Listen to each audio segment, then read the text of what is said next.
Bayan, ipinag-utos na ni Pangulong Ferdinand R. Marcos Jr.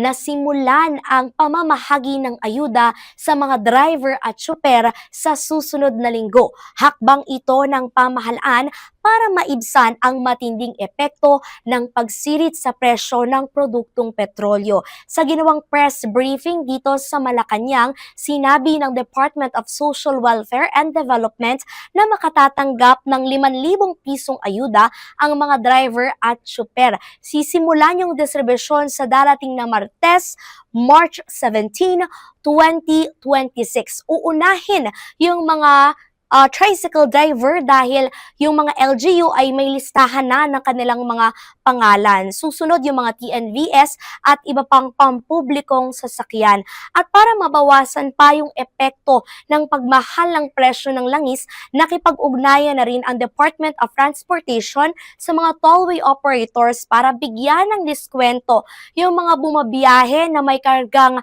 agricultural products, particular dito yung mga Class 3 vehicles. Sa susunod na linggo, dedesisyonan na rin yung posibleng pag-aalis ng ilang gastusin sa mga airlines gaya na lamang ng mga landing at take-off fees. Ako po si Clazel Pardilia mula rito sa Malacanang,